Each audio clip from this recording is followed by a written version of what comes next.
हे hi hello नमस्ते जी, सत श्री अकाल, अस्सलाम वालेकुम। आज मैं जाकिर खान साहब की दास्तां सुनने के लिए आपके साथ यहाँ पर बैठी हुई हूँ। एक उनका मुशायरा है एट स्पोकन 2017। वहां पर बैठ कर के आधा घंटे तक उन्होंने अपनी जिंदगी की दास्तां सुनाई है और वो हद इंस्पिरेशनल है for each and every one who understands Hindi and Urdu. हमारे जो जज्बात है ना, उनको तरोताज़ा करने वाले हैं आज ही। और हम सब हमारी लाइफ में किसी ना किसी फेज से गुजर रहे होते हैं, पर हम जिस किसी भी सिचुएशन में अगर आज अपन ने इस वीडियो को देखा ना, तो शायद अपनी जिंदगियां हमेशा के लिए चेंज हो सकती है। एक ऐसा इंसान जिसका बहुत ही हम्बल बैकग्राउंड है, कोई बहुत ज्यादा अमीर रईस खानदान के वो नहीं थे पैसे से, पर रईस तो वो बचपन से थे, बहुत बड़े आदमी हैं। हम उन्हें सुनना चाहते हैं, मैं आप हम सब सुनना चाहते हैं। खुद के बारे में यही कहूंगी कि मैं भी एक मिडिल क्लास फैमिली से बिलोंग करती हूँ और जिंदगी में कुछ बहुत बड़े लेवल पर उखाड़ने की इच्छा रखती हूँ, मुझे करना ही है। तो जाकिर खान जैसे यूथ आइकन को सुनने से बेटर क्या हो सकता है। चलिए let's start this reaction video. पर उससे पहले अगर आपने मुझे इंस्टाग्राम पर फॉलो नहीं किया है तो follow, the link is given in the description. I hope you will love the comedy reels that I put there. मैं वहाँ पे रीलें बनाती हूँ आपको हंसाने के लिए, जो कि आप देखते हैं और आप खुश हो जाते हैं। स्पोकन 27 अपनी सेल्फ अवेयरनेस मैक्सिमम है। मालूम है अपने को क्या है। अच्छा सेटल हो जाओ ना सब लोग, थोड़ा चलते फिरते ऐसे ना। वो ऑडिटोरियम में परफॉर्म करने की आदत है ना, तो ऐसे इतने ऐसी चहल कदमी समझ नहीं आती, मतलब डिस्ट्रैक्ट हो जाते। ऊपर से लड़कियां इतनी खूबसूरत हैं यहाँ पे। शक्ति है, शक्ति मेंटेन है, शक्ति मेंटेन है। ज्यादातर जाकिर भाई जब आपको देखा है मैं भाई बोल रहा हूँ, जबकि उम्र में आप मुझसे बहुत छोटे हैं। मैं बेटा नहीं बोलना चाहता, बहुत मुश्किल हो जाएगा। मतलब बड़प्पन है साहब आपका। नहीं, क्योंकि फिर रिश्ते आने लगेंगे। ये नहीं सोच रहे आप कि ऐसा भी हो सकता है। जाकिर, शुरुआत हुई इंदौर से जी। मैंने बहुत लोगों के सुने हैं कि कॉलेज में डिप्लोमा होते हैं, बड़े अच्छी चीजें ऐसी हो जाती हैं। हाँ। आपका सितार में डिप्लोमा था और कॉलेज में गुल। वो क्या हुआ कि अपने को ना थोड़ी चौड़ की आदत है ना, बचपन से थोड़ा फैलान के रहने की आदत थी। तो एक कहानी की शुरुआत करता हूँ, मैं सुनाता हूँ, मैं शुरू करता हूँ, ठीक है। बिल्कुल, इरशाद। तो दो तरह के राइटर्स होते हैं। जो बहुत अच्छे राइटर्स होते हैं वो दूसरों की ज़िंदगी का सच लिख पाते हैं, और जो ठीक ठाक राइटर होते हैं वो अपनी ज़िंदगी का सच लिख पाते हैं, ठीक है। तो मैं अपने दोस्त की एक कहानी सुनाता हूँ आपको।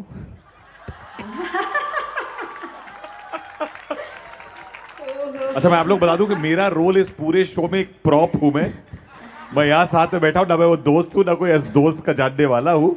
सिर्फ जाकिर को अच्छे से जानता हूँ, इसलिए साथ में बैठा हुआ। ये इन्होंने ओहदा दे दिया मुझको आज। तो आप तो कहानी की शुरुआत होती 2009 से। तब ना अपन कॉलेज छोड़ चुके हैं, ये सोच के कि रेडियो में नौकरी करेंगे। मतलब रेडियो में क्या करते हैं। और उस वक्त ना फेज़ 3 आने वाला था। तो फेज़ 3 मतलब ऐसा कि कुछ ऐसे 100-125 स्टेशंस और खुलने वाले हैं। और अपने को लगा अपनी शक्ल तो वाली है नहीं, पर तो अपन रेडियो में तो काम कर ही सकते हैं ना, मतलब। तो अपने को लगा कि दिल्ली में जाते हैं, दिल्ली जाके कोर्स कर लेते हैं। तो ये बात की शुरुआत होती 2009 से, जब अपन एक कोर्स करके ख़त्म कर चुके हैं, सर्टिफिकेट कोर्स रेडियो का। उसके बाद एक 3 महीने की बहुत ही ग़ुलामी वाली इंटर्नशिप। जितने लोगों ने ज़िंदगी में इंटर्नशिप करी उन्हें पता है इंटर्नशिप क्या होता है। बहुत अच्छे से। सबसे पहले बुलाते थे हरामी, सबसे लास्ट में भेजते थे। वहाँ से एक नौकरी का वादा मिला, और क्योंकि घर वालों से लड़के गए थे कि नहीं बजानी है सितार और नहीं करनी है पढ़ाई, हम ढूंढ लेंगे हमारी नौकरी। और घर वापस गए तो नौकरी लेके गए, तो मतलब ऐसा स्वैजर।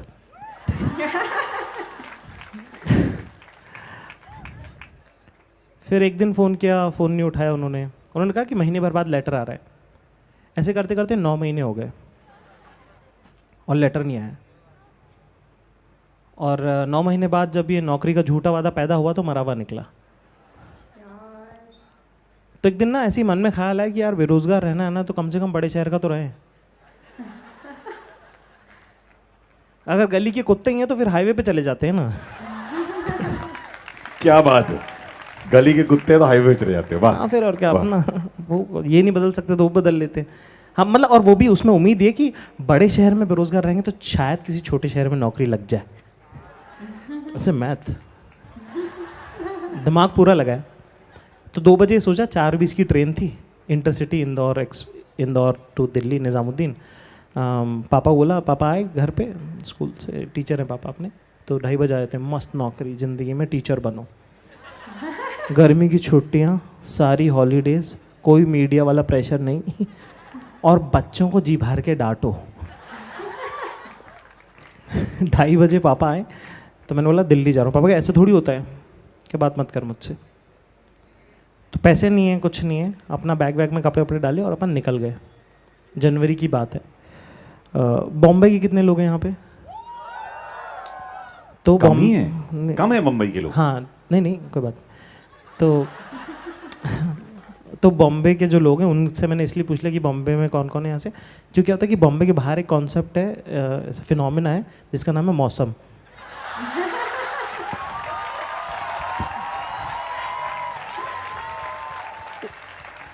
पता नहीं आप लोगों ने सुना है इस बारे में, नहीं सुना है? जैसे एक चीज़ होती है मुंबई के बाहर, एक चीज़ होती है जिसे ठंड, विंटर्स वगैरह भी कहते हैं उसको। तो जनवरी में उधर उस है एक जगह, वहाँ पे ठंड हो रही थी साहब। तो अपन चढ़ गए ट्रेन में। तो 3rd क्लास का डब्बा समझते हैं आप लोग? 3rd AC मत समझ लेना। तो AC में 3 कैटेगरी होती हैं, टायर 1, टायर 2, टायर 3।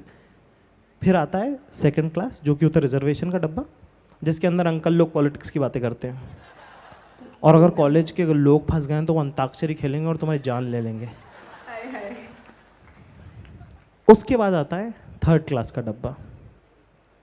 तो 3rd क्लास के डब्बे में मैं बाथरूम के बाहर बैठा था 6 और लोगों के साथ। अंदर भी बैठ सकता था पर वहाँ 12 थे। अरे भाई।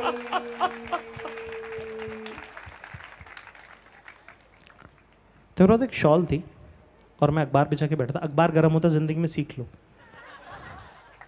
अखबार की तासीर गर्म होती है। तो कभी बुरा वक्त आए तो अखबार बिछा के ओढ़ भी सकते हो। तो ये आज बता रहा हूँ, ठीक है? तो वही बात है ना कि जावेद साहब की किताब एक तरकश, उसमें एक शेर है कि अशारों में तलखियाँ बनी बात ही थी, जो हम पे है गुजरी हमें है याद सब, ठीक है? तो अखबार बिछा के मैं बैठा था और मैंने एक शॉल ओढ़ रखी थी, और वहाँ पे एक छोटा बच्चा भी बैठा था जो बहुत ठिठुरा था, उसकी नाक वाक बह रही थी, और मतलब मेरे को लगा मर जाएगा ये। और टेम्परेचर है कुछ 5-4 डिग्री के आसपास। तो मैंने अपनी शॉल उसको दे दी, और बस ऐसे ही ना दे दी, कुछ वो नहीं कि मैं बेटर ह्यूमन बीइंग, ओहो हो। उस वक्त मैंने अपनी 3 बजे रात को ना, कविता ना कभी भी आप तक आपको आती है, आप खुद नहीं लिख सकते। आप कभी सोचो कि मैं बैठ के कविता लिखूं,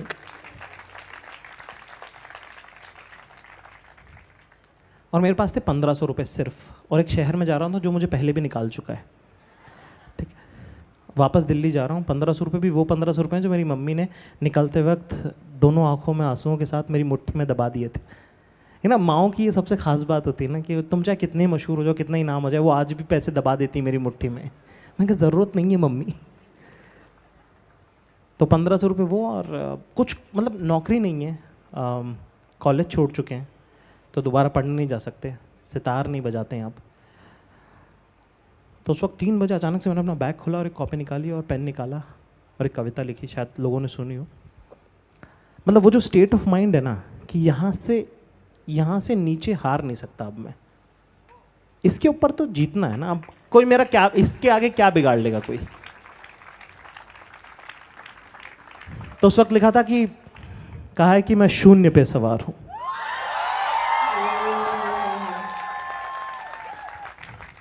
कुछ कविता आपने सुनी होगी, बस कॉन्टेक्स्ट बता रहा हूं मैं कि वो कहाँ आई। वो ट्रेन में मैंने लिखी थी कविता। कहा है कि मैं शून्य पे सवार हूँ, बेअदब समय खुमार हूँ, अब मुश्किलों से क्या डरूं, मैं खुद कहर हजार हूँ, मैं शून्य पे सवार हूँ।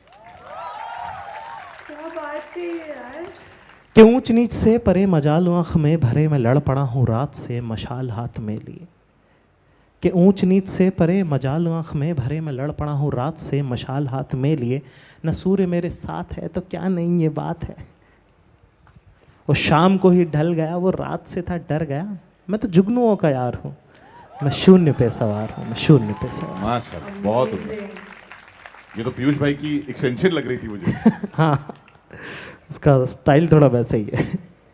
तो उसके बाद जब आप बड़े शहर में बेरोजगार होते हो ना, जब काम ढूंढने, बेरोजगारी की सबसे कमाल की बात ये होती है कि पता नहीं होता है ना कब बंद हो जाएगी। तो मेरा दोस्त है विश्वास, वो भी आ गया दिल्ली और हम दोनों साथ रहने लगे। और बड़ा मतलब बेरोजगारी में तुम पता नहीं होता, कोई बुला लेगा, कितने भी पैसे लग सकते हैं। तो हम एक ही वक्त खाना खाते थे और दूसरे वक्त हम ऐसे एक डिनर करते थे, लंच वंच का सीन नहीं था, ठीक है। और कहते हैं ना, कोई शहर अच्छा बुरा नहीं होता, लोग अच्छे बुरे होते हैं, है ना। कि तो इसलिए मतलब ना, मैं बहुत घमंड करना चाहता हूँ पर मेरे पास ऑप्शन नहीं है, क्योंकि मेरे यहाँ तक पहुँचने में इतने लोगों का हाथ लगा है ना कि मुझे पता ही नहीं कि मैं किससे पलट के घमंड करूँ। क्योंकि मैं जिस मकान में रहता था दिल्ली में, वो लैंडलॉर्ड जो हैं वो एक तो दिल्ली के लैंडलॉर्ड, ऊपर से मुस्लिम, एक्स पुलिसमैन और जाट, मतलब कॉम्बिनेशन ऐसे बिल्कुल। तो मतलब उनका वैसा था कि पैसे नहीं लूँगा, पैर तोड़ दूंगा मैं उसके। और यही आदमी मुझसे कहता था, 3 महीने किराया नहीं देने के बावजूद भी मुझसे कहता था, पैसे हैं तेरे पास, दे पाएगा। 30 रुपये का टिफ़िन आता था मेरा, उसमें भी 7-7 हज़ार रुपये का उधार हो जाता था। तो मतलब मैं चाहता हूँ घमंड करना, पर इन लोगों का कर्जा उतरा नहीं है अभी।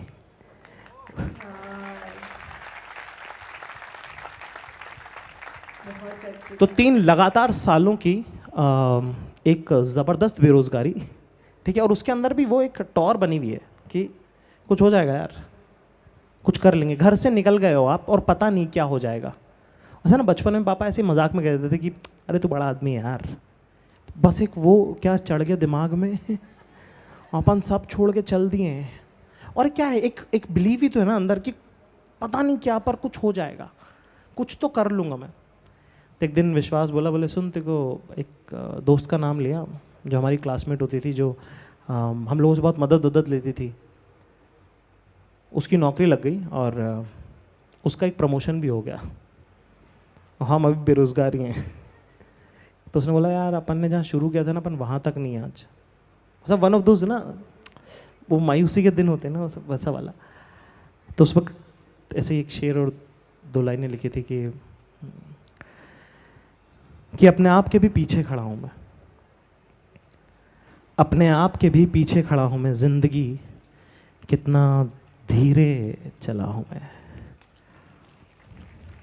बहुत कि अपने आप के भी पीछे खड़ा हूँ मैं, ज़िंदगी कितना धीरे चला हूँ मैं। और मुझे जगाने जो और भी हसीन होके आते थे, मुझे जगाने जो और भी हसीन होके आते थे, उन ख्वाबों को सच समझकर सोया रहा हूँ मैं। ज़िंदगी कितना धीरे चला हूँ मैं। और ऐसा होता है ना कि कुछ होगा कि नहीं होगा, होगा कि नहीं होगा ना। दिवाली बहुत पसंद है मुझे, दिवाली मेरा पसंदीदा त्यौहार है, ठीक है। और दिवाली की सबसे खास बात यह ना कि आप हिंदू हो मुसलमान हो, दिवाली दिवाली है यार, ठीक है। ठीक है, अपने को सब त्यौहार बहुत पसंद। तो अक्सर ना दिवाली पे घर चले जाते था मैं ऐसा। तो एक बार क्योंकि छुट्टियां पड़ती हैं, तो एक बार ऐसा हुआ कि मैं अकेला था दिवाली पे दिल्ली में, बेरोज़गारी के टाइम की बात है। और घर वालों से बात नहीं, घर वाले बोल रहे हैं यार तुम क्या वापस आ जाओ ना, क्योंकि वापस आके मैं आराम से किसी स्कूल में म्यूज़िक टीचर की नौकरी कर सकता हूँ। पर नहीं करना यार, नहीं माननी हार, गिव अप थोड़ी करना है यार। अब निकल गए ना बस, और भाई तुम्हारा वॉरियर है।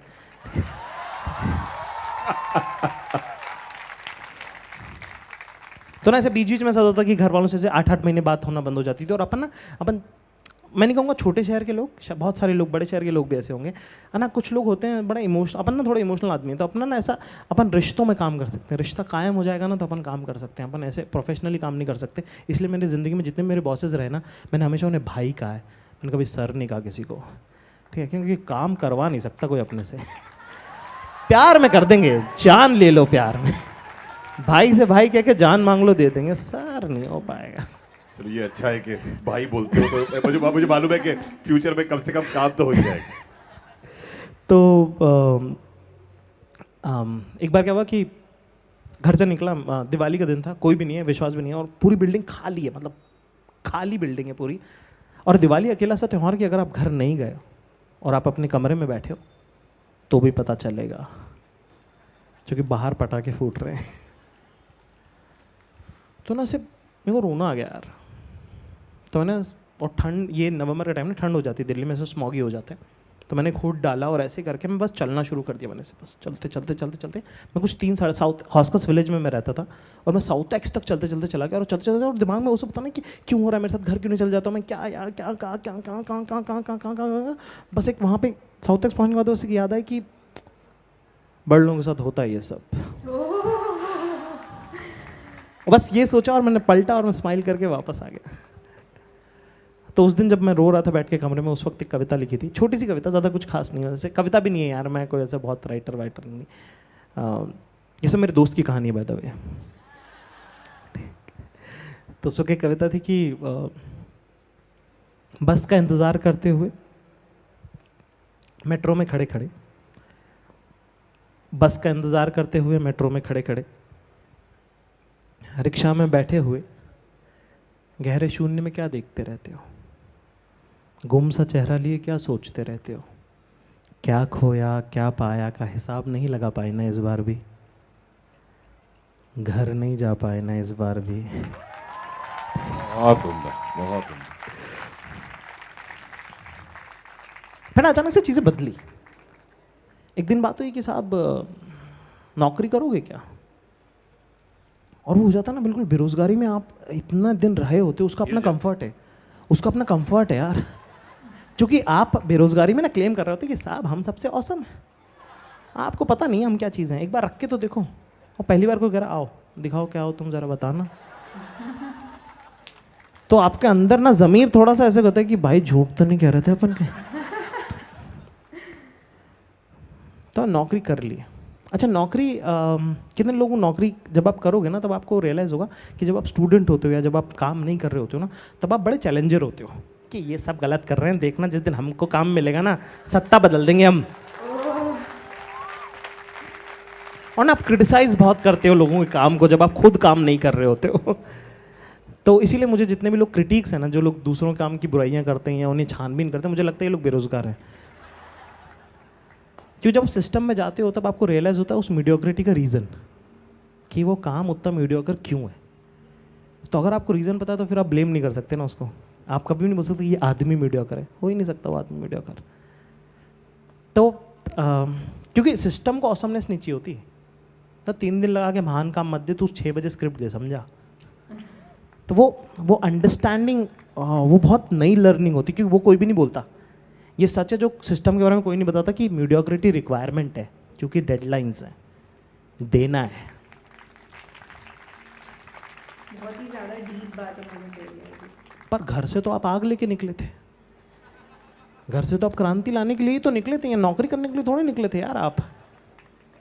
तो ना आप सेल्फ डाउट में चले जाते हो कि यार मतलब अपन कहीं वो फसाड, वो भरोसा झूठ तो नहीं है, कि क्या है, अपन सही जा रहे हैं गलत जा रहे हैं, कि यही करने आए थे क्या, यही मतलब रेडियो में एड्स लिखता था मैं, तो वो वाले एड्स होते ना, दिस दिवाली। जी हाँ, and I was also writing them. तो उस वक्त एक शेर, एक नज़्म लिखी थी, कि एक शेर लिखा था बस कि क्या वो आग नहीं रही ना शोलों सा दहकता हूँ, क्या वो आग नहीं रही ना शोलों सा दहकता हूँ, रंग भी सबके जैसा है सब सा ही तो महकता हूँ। क्या वो आग नहीं रही ना शोलों सा दहकता हूँ, रंग भी सबके जैसा है सब सा ही महकता हूँ, और एक अरसे से हूँ थामे कश्ती को भंवर में, एक अरसे से हूँ थामे कश्ती को भंवर में, तूफान से भी ज़्यादा साहिल से सिहरता हूँ, अब वो आग नहीं रही ना शोले सा दहकता हूँ। पर ना वही बात है, रिश्तों में काम कर सकते हैं अपन, तो अपन रिश्ता कायम कर लिया लोगों के साथ, पर नौकरी में अच्छा एक चीज़ ज़िंदगी में, एक और चीज़ सिखा दूँ मैं यहाँ पे, कि दोस्त बन चुके हैं कॉलेज तक, बस कोशिश भी मत करना। तो ना चीज़ें होती हैं आप अपनी तरीके से, तो जैसे मैं लॉ ऑफ द लैंड कहते हैं उसे, रूल ऑफ द लैंड कहते हैं, लॉ ऑफ द लैंड कहते हैं, लॉ ऑफ द, तो मैं उसमें बहुत बिलीव करता हूँ। अगर किसी जगह की रिक्वायरमेंट ऑफिस पॉलिटिक्स है तो करो, और ऐसा नहीं कि मैंने कोशिश नहीं करी, मैंने भी करी, पर अपना बैठा नहीं, उनका बैठा, मतलब कुछ ना, मतलब ऐसा कोई वो शर्मिंदगी वाली बात नहीं। पर जब आप रिश्तों में काम करते हो ना, तब आपको धोखे बड़े होते हैं आपके साथ। और वो जिस तरह से आप, और कई बार ना आपको लगता है कि आप क्वेश्चन करने लग जाते हो कि मैं इतनी दूर ये सब करने आया था, कि मतलब मैं फंस गया हूँ क्या कहीं पे। और ना माँ बाप से भी लड़ के आए हो आप, और दुनिया में भी लड़ रहे हो, तो आपके पास हाइड, आपकी कोई खुद की केव नहीं है ना, कोई इमोशनल वहाँ नहीं है ना जहाँ पे आप खुद जाके कन्फाइड कर सको, रो सको, तो आप लिख लेते हो। तो जब भी कोई कविता लिखता है ना, मुझे बोलता है मैं कविताएं लिखता हूँ, मैंने कहा तू उदास आदमी है, रहने दे। ठीक है, उसके पास बताने को बातें नहीं ना, इसलिए वो लिख लेता है। तो ऐसे एक 4 लाइनें लिखी थी, कविता नहीं है ये, तो इसमें राइम भी नहीं है। ऐसे लिख दिया एक दिन कि दिन रात मेहनत करने के बाद भी गला घोट घोट कर जीना, दिन रात मेहनत करने के बाद भी गला घोट घोट कर जीना, खाने का वक्त तय नहीं और काम बहुत ज़्यादा, इज्जत कम और पैसे उससे भी कम, माँ बाप का साथ नहीं, किसी के कहे पे भरोसा हो जाए, ऐसी किसी में भी बात नहीं, ऐ बड़े शहर तेरा बहुत कर्जा है मुझ पर, सब चुकाऊंगा बारी बारी से।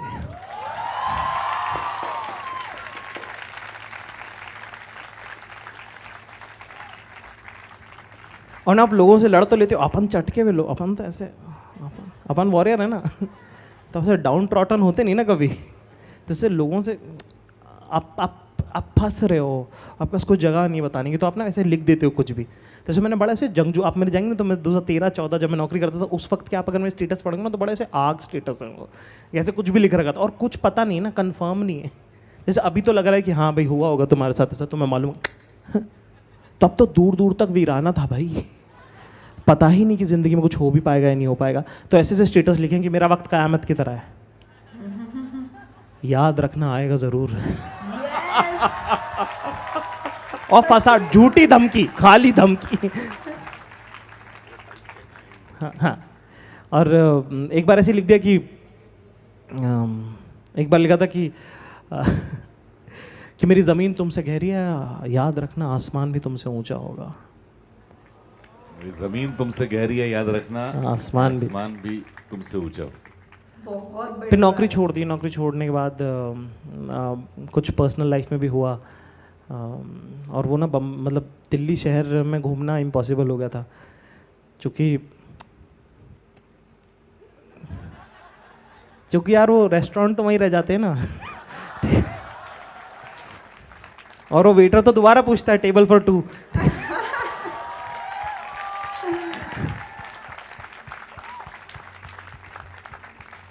तब अपन आ गए बॉम्बे, मुंबई आ गए अपन, ठीक है। और जब मुंबई आए ना, तो मुंबई शहर की बड़ी कमाल की बात है कि यहाँ पे ना ये ना बड़ा मेला है, मुंबई शहर मेले के जैसा है। तो जब तक आप अपने दोस्तों के साथ हो तब तक सब कुछ चमकदार है, जहाँ उनका हाथ छूटता है ना बहुत तन्हाई लगती है। इसीलिए ये ऐसा अकेला वाहिद शहर है जहाँ हाउस पार्टीज का कल्चर है, क्योंकि सब तन्हा और कोई किसी को बता नहीं रहा, सब कर मेरे घर आ जाएगा प्लीज।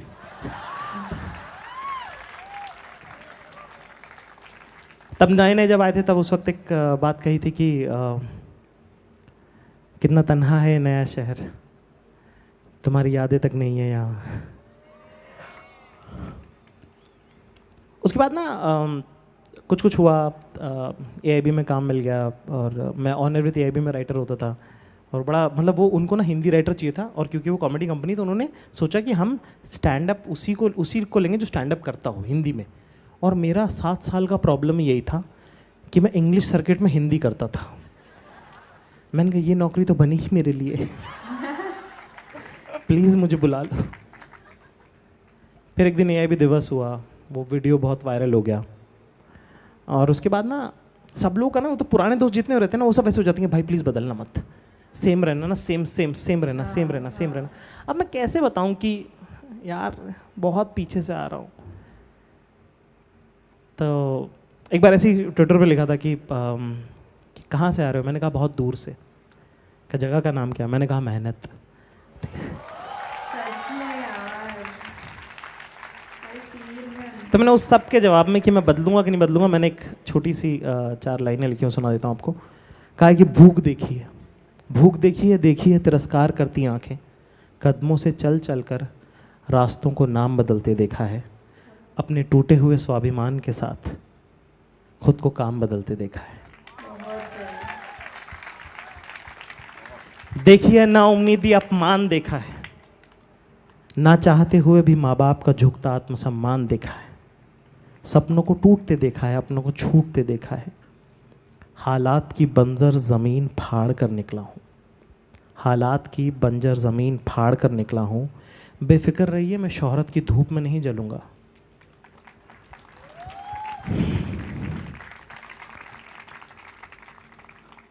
आप बस साथ बनाए रखिएगा, अभी तो मैं लंबा चलूँगा। बहुत उम्दा भाई। एक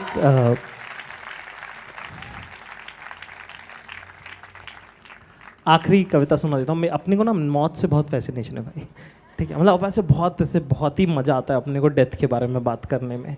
और मेरी ज़िंदगी के सबसे लो पॉइंट जो रहे ना, उनमें मुझे जीने की ताकत और ज़्यादा मिल गई कि 1 मिनट सिर्फ पैदा होकर मरने के लिए नहीं आया हूँ मैं यहाँ पे, हैं।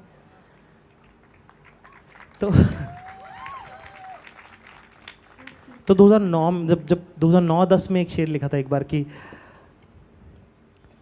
मेरे 2-4 ख्वाब हैं जिन्हें मैं आसमां से दूर चाहता हूँ, मेरे 2-4 ख्वाब हैं जिन्हें मैं आसमां से दूर चाहता हूँ, ज़िंदगी चाहे गुमनाम रहे पर मौत में मशहूर चाहता हूँ।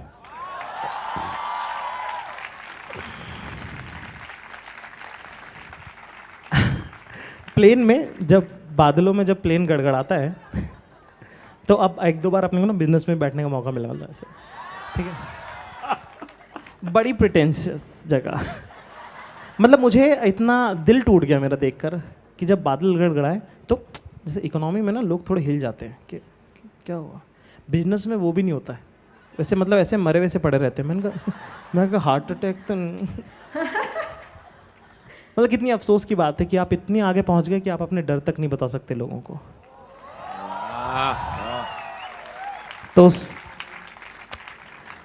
तो मैंने एक फिल्म देखी थी नौनिहाल, उसमें किसी बहुत एक एक्स प्राइम मिनिस्टर की एक फ्यूनरल की तस्वीर है और मैं 14 साल का था और मेरे को वो हो गया कि खाऊं ऐसी चाहिए ज़िंदगी में। तो मेरे को जो पसंद आता है मेरे को लगता है ये भी खाऊंगा मैं।